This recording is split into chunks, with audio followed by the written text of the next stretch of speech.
Добрый день, друзья! Рад вас приветствовать снова у себя на канале. Недавно ко мне обратилась жена с просьбой сделать для нее ID-холдер. Это вот такая вот штучка, в которой помещаются какие-то документы личные и пропуск на работу. Мы совместными усилиями посмотрели на интернете, нашли интересный шаблон. Вот по этому шаблону я сделал такой ID-холдер. Использовалась кожа растительного дубления. Вот это коричневое, это были обрезки какой-то кожи, которую я покупил совсем за копейки. И она, скорее всего, была за копейки, потому что вот так, имела вот такие вот брак, это такие особенности кожи.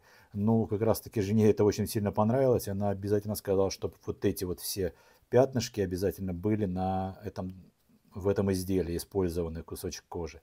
Ну, я так и сделал. Вот эта кожа была обычная кожа, без всякой покраски и обработки. Тоже хорошая итальянская кожа растительного дубления. Я просто ее подобрал колер, краски смешал и покрасил ее вот такой цвет, который опять же выбрала жена. Видео получилось не очень большим. Я не стал снимать полностью все процессы, потому что они многократные и на моем канале были, и на других каналах. Ну, просто для развлечения можете посмотреть, вдруг что-то для кого-то будет полезно. Приятного вам просмотра. Надеюсь, вам понравится это видео.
Когда пользуешься чужими выкройками, иногда может получиться такая ситуация, когда у вас не окажется необходимого инструмента, который подразумевался, когда эта выкройка делалась. Вот в этом случае у меня такая же ситуация.